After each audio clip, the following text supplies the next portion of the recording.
Bismillahirrahmanirrahim. Assalamualaikum warahmatullahi wabarakatuh. Alhamdulillahirabbil alamin.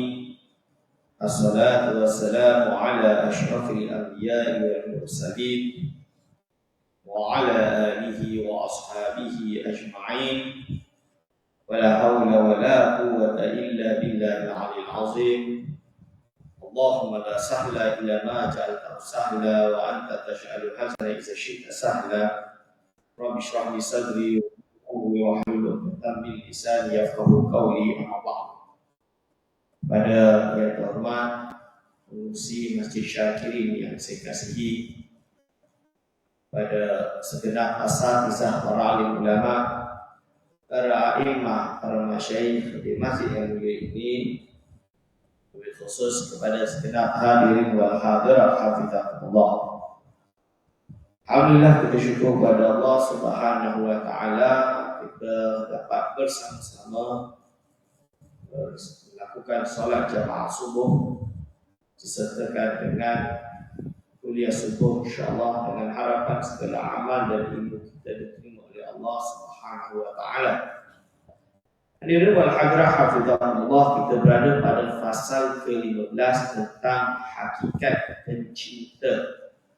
Orang yang mencintai Allah SWT ini macam mana? Kan kita dah sebut tentang mahabbah, yakin, derajat siddiqi, derajat keyakinan.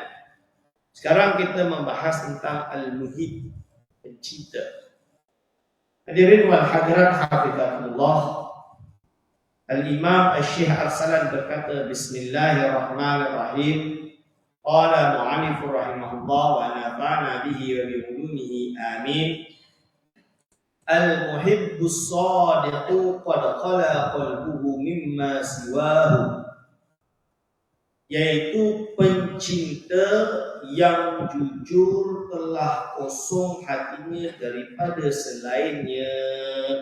Yang namanya orang mencintai sesuatu, mestilah semua benda selain sesuatu itu tidak ada dalam hatinya. Ibarat dia, lelaki ni dia kata dia cinta wanita tersebut. Betul sayang, I love you, contoh. Berarti apa? Selain daripada perempuan tersebut tidak ada di dalam hatinya. Harta dia tak suka, dia suka perempuan tersebut. Pangkat dia tak nak, kerana dia cinta perempuan tersebut. Perempuan itu sahaja yang ada di dalam hatinya. Buka mata yang dia nampak wanita tersebut. Mandi tak basah, makan tak kenyang, tidur tak lena. Itu cinta. Tapi itu adalah cinta kepada sesama makhluk. Itu yang kita pada hari ini dapat merasakan. Orang yang masih derajat materialistik melihat pada sesuatu secara material. Material itu dipanggil dalam bahasa Arab mata' dunia. Boleh jadi harta, boleh jadi wanita, boleh jadi pangkat, boleh jadi nama, fame, terkenal. Contoh dia, orang yang cinta harta, duit, siang pagi malam otak dia fikir duit je lah. Jaga kedai, bisnes, duit. Contoh dia ada syarikat, siang pagi malam tengah malam masih meeting. Jaga syarikat, lari sana lari sini, semuanya sebab duit. Sikit saja dia tak fikir tentang syarikat dia akan merasa rugi.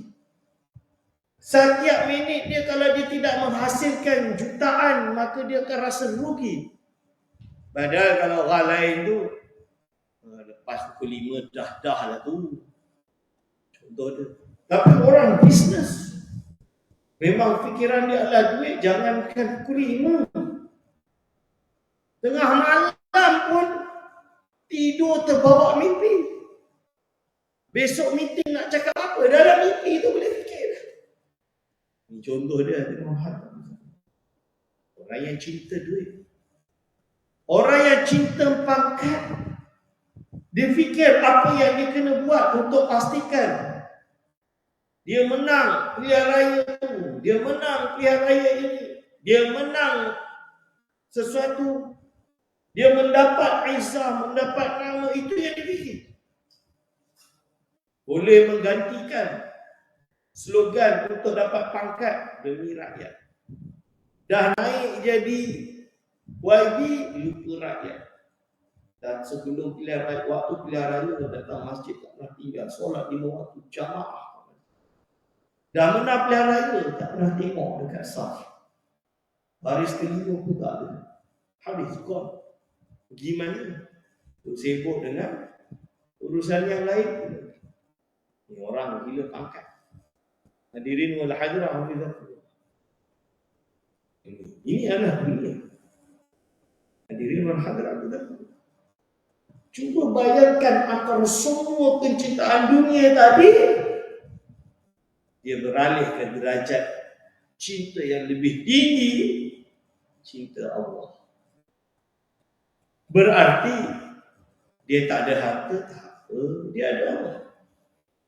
Dia tak ada pangkat, tak apa, dia ada Allah. Dia tak ada kerja, tak apa, dia ada Allah. Dia tak ada semua benda dah. Ma khalallah batil. Semua segala selain Allah itu batil. Inilah yang dipanggil dengan cinta sejati. Kerana cinta harta, wanita, pangkat, dunia, itu semua makhluk tak kekal. Bila-bila boleh hilang. Kita kerja bagai nak rak, harta kita kumpulkan setimbun, pangkat kita dari mula Datuk sampai ke Tan Sri, Datuk Sri dah tak ada. Contoh. Bila kita meninggal, harta kita direbut anak dan isteri kita. Isteri kita dah kaya raya, nanti kahwin lagi dengan lelaki lain, pakai harta kita. Contohnya, pangkat yang kita ada tak boleh bawa masuk tanah. Nama mungkin kekal, tapi orang dah tak ingat dah. Kalau dia bukan orang yang soleh. Tapi kalau orang tersebut soleh, tak ada tansri pun orang sebut nama. Betul. Ulama dulu, Imam Nawawi, sampai hari ini disebut Ma'ruf Al-Karhi, Abul Abbas Al-Mursi, Imam Ibn Atta'illah Sakandari. Sampai hari ini kitab dia dibaca. Imam Arsalan. Ulama-ulama miskin, tak ada harta, tak ada apa. Sampai hari ini Imam Abu Hanifah. Abu Hanifah tu miskin. Betul-betul miskin, tak ada harta, tak ada apa. Sampai hari ini madhab dia dipakai. Imam Asy-Syafi'i rahimahullah ta'ala, dia tak ada pangkat tinggi, dia jadi qadi, kena fitnah, dia terus bertaubat tak nak jadi qadi lah. Cerita dia pernah jadi qadi di Yaman, ada fitnah, jadi qadi ini pangkat kerajaan, terus kena fitnah, mau taubat dah jadi qadi, pergi balik ke Iraq, isu pula dengan Harun Ar-Rasyid, lari pergi ke Mesir, bina mazhab dia yang jadi kaum jadi. Jadi dia bukan kita ada pangkat, dia alim, cuma kerana kealiman dia, otomatik orang datang jumpa dia, orang tanya fatwa dia, orang ikut mazhab dia, dia menjadi mazhab yang besar. Alhamdulillah, baru balik dari Mesir 2 hari lepas. Alhamdulillah, saya sampai Mesir 24 ke 25 hari bulan, saya tak ingat.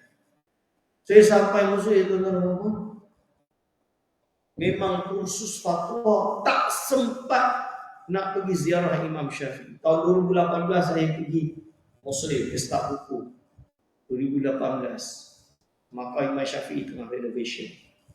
2012 saya pergi, waktu itu selalu ziarah maka Imam Syafi'i 3-4 kali.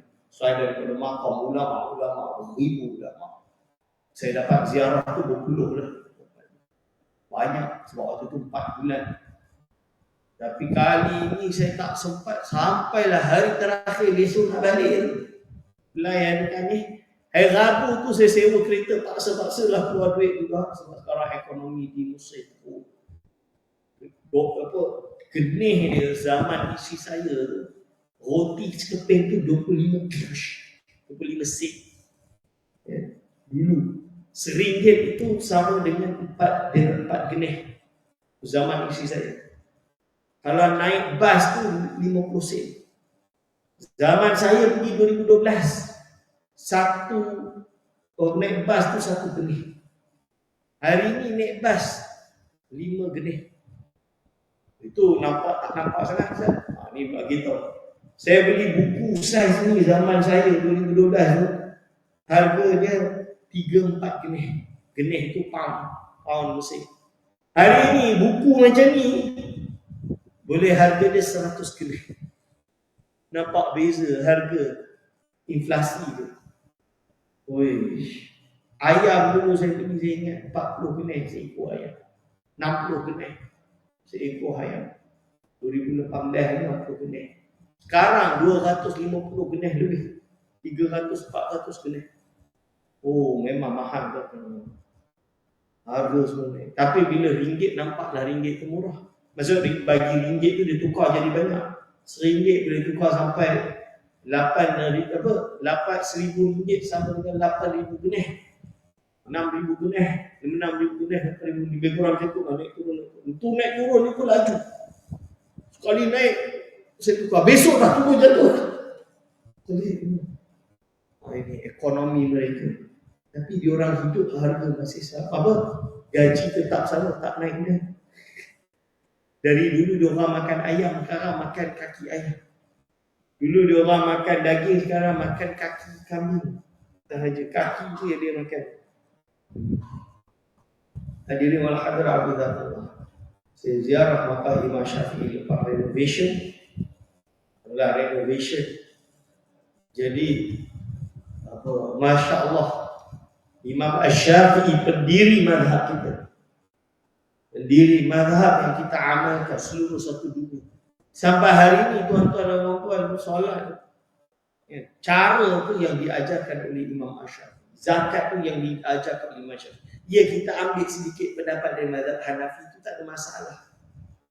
Janganlah duk mainkan mazhab lagi. Masih ikut bertaklid. Penyakit yang besar tu tak nak bertaklid, tak nak bermazhab. Ini yang masalah. Hadirin wal hadirat. Orang yang mencintai Allah Subhanahu wa taala tidak berhajat kepada selain, kosong hati melainkan Allah. Yaitu dia menjadikan apa atau siapa yang dicintainya hanyalah satu, yaitu Allah. Inilah yang disebut sebagai tauhid kecintaan. Semua kecintaan kepada selainnya adalah cabang daripada cinta kepada hadirin wal hadirat. Satu perkara yang jelas tuan-tuan hadirin wal hadirat hafizahullah, iaitu apabila kita berbicara cinta, Imam An-Nawawi rahimahullah ta'ala demi kerana cinta kepada Allah, cinta kepada agama, cinta kepada ilmu yang semuanya kembali kepada Allah, dia sampai tak kahwin, sampai dia meninggal. Hujang umur dia, masa dia tak cukup untuk dia kahwin tu, tak cukup. Jadi maksud dia, kalau orang macam ni kita tak boleh salahkan. Ustaz dia meninggalkan sunnah Rasulullah SAW. Bukan. Jangan kita nilai diri dia dengan diri kita tu, jangan kita sama. Sebab dia memang tak berhajat kepada itu. Tengoklah jasa kerana dia kejar ilmu. Kitab di kalangan terbaik-terbaik sampai hari ni kita pakai. Kalau bukan Imam Nawawi kita tak mengaji. Fikir kita macam mana? Wa ma dama alaihi baqiyatu mahabbatin li siwahu fa huwa naqisul mahabbati. Selagi mana ada sisa kecintaan kepada selainnya, selagi mana ada sisa kecintaan selain kepada Allah SWT, maka dia kurang dalam kecintaannya kepadanya. Jadi tak payah nak katalah orang tersebut cinta kepada Allah, hakikatnya dia masih menyekutukan cintanya dengan selain Allah. Syirik kufur ke tak? Taklah. Ini perbahasan hati, cinta ni perbahasan makom yang tinggi. Sekutu yang dimaksudkan ini bukan yang menyebabkan seorang itu kufur, akan tapi tidaklah sampai kepada makom mahabbah, makom cinta kepada Allah sebagai sekutu kepada kecintaan kepadanya. Jadi dia itu masih ada sekutu. Hadirin wal hadirat, namanya bukan cinta yang khalis, bukan cinta yang murni. Tapi kalau orang tanya, so cinta dengan makhluk ini abadi ke tidak abadi? Jawapan dia, cinta kepada makhluk tak ada abadi. Kalau kita dah meninggal, nak cinta macam mana? Kan? Kita hidup ni kita cinta lah tu. Dah meninggal hilang. Kalau kita cinta Allah, Allah zat yang maha hidup, la yamut, hidup selamanya, tidak ada mati baginya, dia tidak mati. Hadirin wal hadirat, man taladdada bil bala'i fa huwa mawjudun wa man taladdada bin ni'mati fa huwa mawjud. Sesiapa yang merasa lazat dengan bala, iaitu dia merasa seronok dengan bala, dengan sabar terhadapnya kerana melihatkan kepada ganjaran pahala yang bakal diperolehinya disebabkan kesabarannya terhadap bala tersebut. Jadi dia merasa seronok dengan bala, dengan sabar terhadapnya, sabar dengan bala kerana melihatnya kepada ganjaran pahala yang bakal diperolehinya disebabkan kesabarannya terhadap bala tersebut. Jadi maksud dia pun dia bukan, dia nak bala. Taladdada bil bala alayhi, iaitu dia boleh sabar. Contoh orang yang cinta Allah. Orang yang cinta Allah, dia hidup, dia ada isteri, dia ada anak. Mungkin isteri atau anaknya meninggal, dia tidak akan merasa end of the world. Kenapa? Kerana dalam hatinya dia cinta Allah SWT.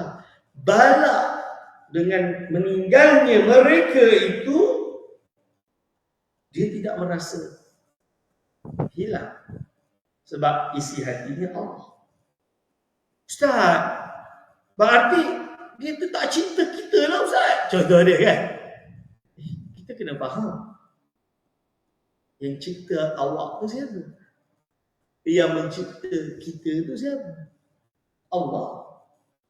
Tujuan kita belajar cinta kepada isteri dan anak kita, itu masih cinta dunia, yang sebenarnya pelajaran untuk kita mencintai Allah Subhanahu Wa Taala, kerana itu tanggungjawab kita, betul? Kalau kita cinta Allah, kita laksanakan perintah Allah untuk menyuruh kita bertanggungjawab dengan isteri dan anak kita. Kita bertanggungjawab. So, reflection dengan perkara zahir ini, kalau kita lepas, kita naik derajat yang lebih tinggi, iaitu mencintai Allah Subhanahu Wa Taala. Once you receive cinta Allah, kehilangan isteri dan anak tidak mengganggu bukan iman kita. Tapi jangan nak bohong kau kata kau cinta Allah apabila kita tidak bisa, tak mampu, tak dapat untuk bertanggungjawab kepada isteri dan anak kita. Seolah-olah jangan nak kata yang engkau tu cinta Allah bila solat pun kau malas, bila tanggungjawab amanah ini pun tidak kau laksanakan. Kerana apa? Redha Allah. Kalau orang cinta tu, dia naklah redha yang dicintai, betul? Ibaratnya saya cinta isteri saya suka saya balik awal, maka saya selalulah balik awal, betul? Contoh dia, logik dia. Kalau kita kata kita cinta Allah, redha Allah berada pada syariat yang telah diturunkan, berada kepada menjalankan amanah kepada isteri dan anaknya. Dia kata dia cinta Allah, Tapi dia telantorkan isteri dengan anak dia. Dia zalim pada isteri dan anak. Itu nama dia bunuh. Dia kata dia cinta Allah. Isi hati dia penuh dengan cinta kepada Allah. Tidak cinta selain kepada Allah. Tapi dia menghalalkan untuk menyakiti isteri dia. Tak boleh. Contoh. Akan tapi kerana dia belajar mencinta Allah melalui isteri dan anaknya, melalui muridnya kalau dia seorang guru, melalui pekerjanya kalau dia seorang bos, melalui iaitu syariat Allah SWT seperti beribadah, bermuamalah dengan sesuai dengan perintah Allah, dengan melakukan semuanya sesuai dengan tuntutan Allah. Dia tidak menghalalkan cara demi mendapatkan matlamat. Maka barulah betul kecintaannya kepada Allah Subhanahu wa taala. Buktinya dia menjalankan perintah Allah. Dia melakukan apa yang diridai oleh Allah.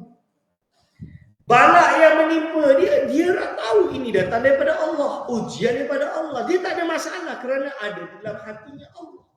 Diuji macam mana pun ada dalam hatinya Allah. Dia hilang segala isi hartanya, pangkatnya, namanya hilang pun dia tak merasa Allah tidak berlaku adil pada dia. Dia tak rasa macam tu. Tapi orang yang tidak mengetahui tauhid sebenar, dia akan kata Allah SWT zalim. Na'udzubillah min zalim. Jatuh kufur. Ini namanya tauhidul af'al. Kena balak macam mana pun dia sabar. Sebab itu apa yang terjadi kepada umat Islam pada hari ini, dia adalah ujian kepada kita. Kita sedar tak tauhid kita? Jangan kita jadi orang yang mengkufuri Allah sampai mengatakan, oh kejatuhan Palestina ini Allah SWT tidak mentakdirkan seperti itu. Nah contoh dia, takkanlah Allah ni tak sayang umat Islam di Palestina. Itu perjuangan kita berjuang. Kita wajib untuk menjaga tanah tersebut. Kita wajib mencintai umat Islam yang berada di Palestina. Kita wajib mencintai tanah suci tersebut. Ya. Kita berusaha untuk berjuang. Tapi kita kena tahu itu juga takdir Allah. Itu adalah ujian yang Allah berikan, yang Allah turunkan kepada umat Islam. Sama ada kita ini bersatu, wa'tasimu bihablillahi jami'an wa la tafarraqu, atau justru kita ini mengkufuri Allah Subhanahu wa taala, melihat bahawa Allah Subhanahu wa taala tidak berkuasa. Na'udzubillah min zalik. Seperti orang yang murtad. Sudah tengok kalau Allah berkuasa kenapa dia kalah? Nah contoh. Na'udzubillah min zalik. Itu ujian daripada Allah Subhanahu wa taala. Man taladzadza bil bala'i fahuwa mawjudun. Wa man taladzadza bi ni'mati fahuwa mawjudun. Siapa yang masih merasa lazat dengan nikmat, maka dia masih lagi wujud, yaitu masih melihat dirinya untuk dirinya. Dengan nikmat yang ada ni dia merasa dia merasa nikmat. Berarti dia masih merasa diri dia tu wujud. Berarti dia ini belum benar-benar tenggelam di dalam cinta Allah. Kerana kalau dia cinta Allah, semua mesti dunia ni dia tak rasa. Oh susahnya Ustaz. Memanglah susah, ini derajat tertinggi. Ni dipanggil tauhid sufi tu, ni lah dia tauhid sufi. Jangan faham tauhid sufi dengan makna yang lain. Cuma hadirin wal hadirat hadiratullah, ilmu alat itu tetap kena ada. Jadi nak belajar sampai tauhid ni dia kena pergi dari bawah, naik sikit. Dari kita lah pengajian di masjid ni. Dari mula yang kita paling kecil, Aqidatul Ahli Iman, kita naik sampai kita dah bahas ilmu kalam yang tinggi ya. Barahin, syarah barahin. Begitu masuk ke tauhid sufi. Contoh dia. Hakikat berbicara tentang hakikat sesuatu. fa idza afnahum anhum dhahaba at-taladdud bil bala'i wa ni'mati. Jika Allah Subhanahu wa taala melenyapkan mereka manusia daripada diri mereka. Jadi kalau Allah SWT melenyapkan mereka manusia daripada diri mereka, maka akan lenyap kelazatan terhadap bala dan nikmat, iaitu jika seorang hamba itu telah tenggelam dalam penyaksian keagungan kewujudan dan keagungan Allah, maka dia hanya menikmati hubungan kepada Allah, bukan kepada selainnya. Tapi bila Allah memberi hamba tadi maqam fana, maqam fana ini maqam di mana dia dah tidak melihat dunia dan isinya, maka apa yang akan terjadi? Dia akan merasakan kelazatan hanya kepada Allah Subhanahu wa taala, tidak pada selainnya, sama ada bala atau nikmat, semuanya dia tidak merasakannya. Akan tetapi dia dah tak kisah, dia tidak merasa